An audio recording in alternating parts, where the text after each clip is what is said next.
Emily Carter thought she had found a caring friend online, but when detectives uncovered the truth, she realized her mysterious boyfriend Ryan was not only a stranger behind a screen, he was the man who had murdered her husband. Emily Carter had always thought her life would follow a simple path. She lived in a quiet suburban neighborhood, married to Daniel, a man everyone in town admired for his steady job and calm nature. Their life together looked perfect from the outside, but inside their home things were less harmonious. Emily often felt invisible, as though she were a background figure in her husband's carefully organized world. Daniel worked long hours and spoke little when he came home, leaving Emily with long evenings filled with silence. Over time, loneliness became her constant companion, and she searched for ways to fill the emptiness that grew each day. One evening, while browsing the internet to distract herself, she stumbled into an online forum where strangers discussed everything from hobbies to personal struggles. At first,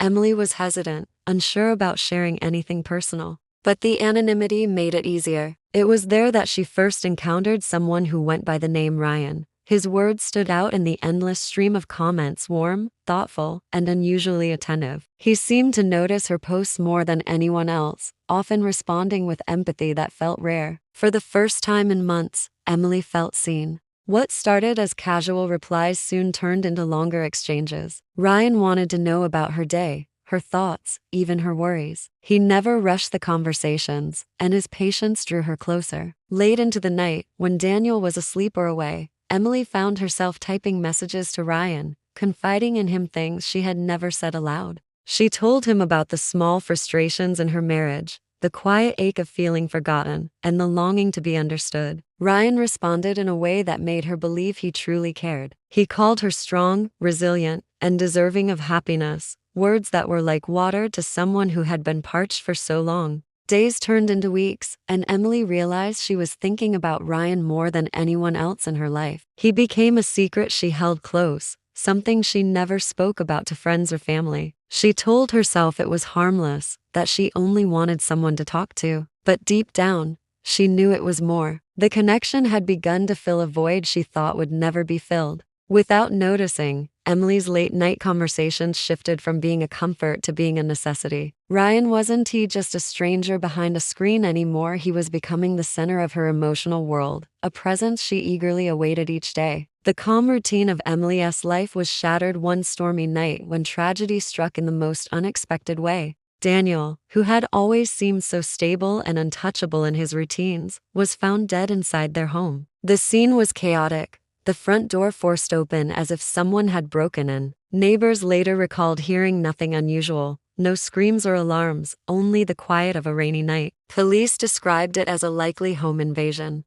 a senseless act of violence that left behind far more questions than answers. Emily, who had been at her sister's house that evening, was devastated when she was called with the news. The loss hit her with an intensity she could not have imagined, leaving her numb and confused in the middle of an investigation she could barely process. In the days that followed, the house that once felt familiar transformed into a place of shadows and memories she could hardly bear to face. Friends and neighbors arrived with condolences, filling the rooms with hushed whispers and sympathetic glances. Reporters hovered outside, eager to capture the tragedy of a well-liked man taken too soon. Police combed through every corner of the house, bagging evidence, snapping photos, and taking statements. Yet no clear suspect emerged. Daniel's wallet, phone, and valuables remained untouched. It was as though whoever had entered wasn't interested in theft, but something far more personal. Through the grief, Emily leaned more heavily than ever on Ryan. He was there for her at every moment, texting her early in the morning, staying online with her late into the night, and offering words that seemed to calm her when nothing else could. He told her she wasn't alone, that she would survive this darkness, and she believed him. His support felt like a lifeline, the only thing steady in a world that had completely unraveled.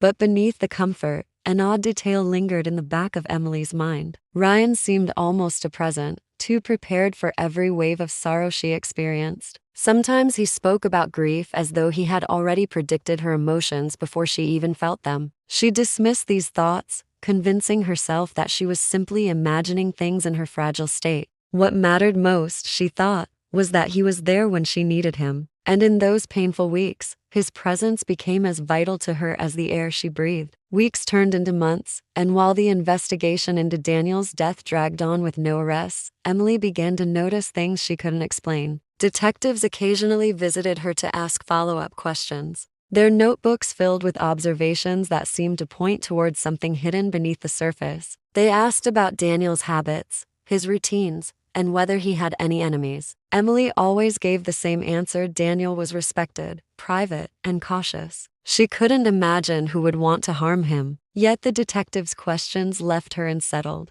as though they suspected there was more to the story than she was admitting. During this time, Ryan's presence grew even stronger. He seemed to know when she was about to break down, sending her messages of reassurance before she even reached for her phone. He asked specific questions about her neighborhood, the layout of her home, and even the street names nearby. Emily initially thought he was only curious, but a quiet unease began to build inside her. Once, he casually mentioned a coffee shop near her workplace that she had never told him about. Another time, he commented on the view from her backyard, describing details only someone who had been there could know. At first, she tried to explain these oddities away. Perhaps she had mentioned them and forgotten, or maybe he had looked up her town online out of harmless interest. But as the conversations continued, the coincidences multiplied. Ryan always seemed one step ahead, as if he were pulling information from a source beyond their chats. His messages shifted in tone as well, sometimes affectionate and caring, other times strangely possessive, as though he viewed her life as something he already belonged to. Meanwhile, detectives revealed unsettling facts about the night of Daniel's death. Nothing had been stolen,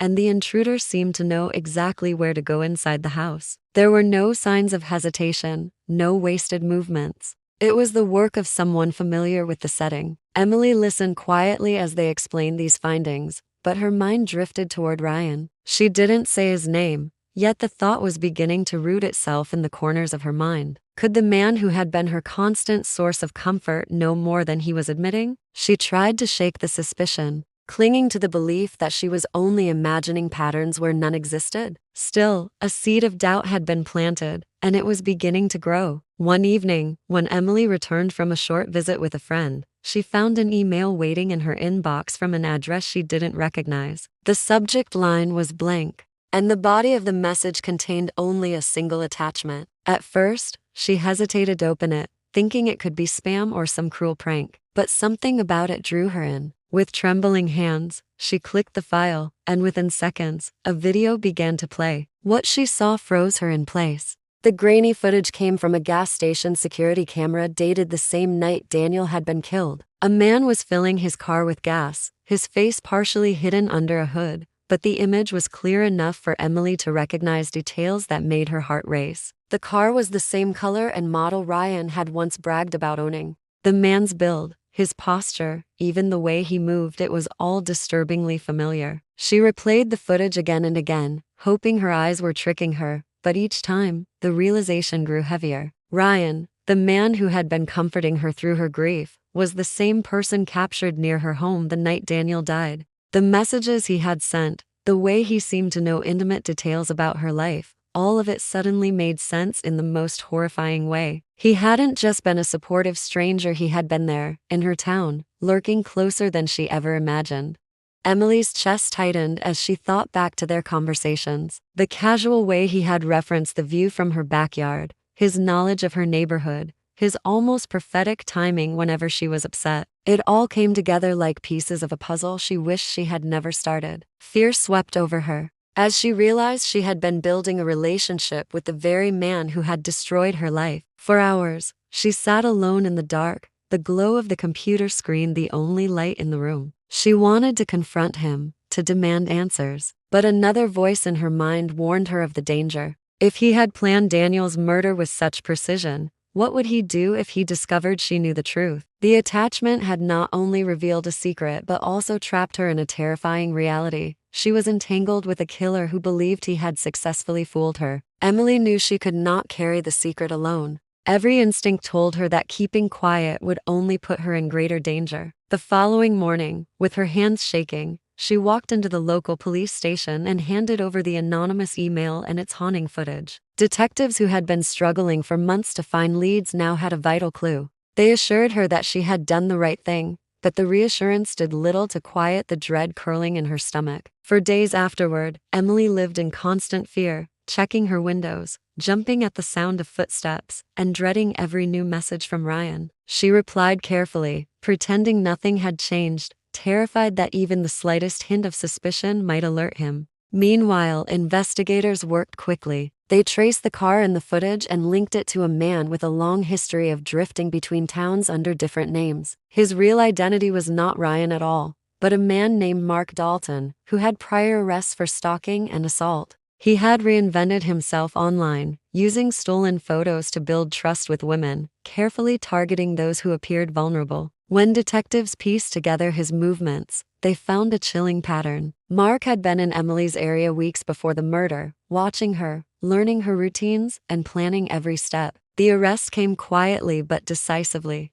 Officers tracked him to a rented room on the edge of the city, where he was living under yet another false identity. Inside, they discovered notebooks filled with disturbing entries about Emily, her habits, and even his imagined future with her. The truth was darker than she had ever suspected. He hadn't stumbled into her life by chance. He had chosen her long before she had typed her first message to him. When Emily heard the news, relief mixed with horror. The man she had leaned on in her weakest moments had been the architect of her suffering all along. She realized he had never intended to simply comfort her. His goal had been to remove Daniel and step into his place. The thought that she had almost let him succeed haunted her more than anything. Her story spread beyond her town, serving as a grim warning about the hidden dangers of online connections. What began as a search for comfort had ended with betrayal and murder. Emily was left to rebuild her life with the knowledge that the person she trusted most had always been the one she should have feared.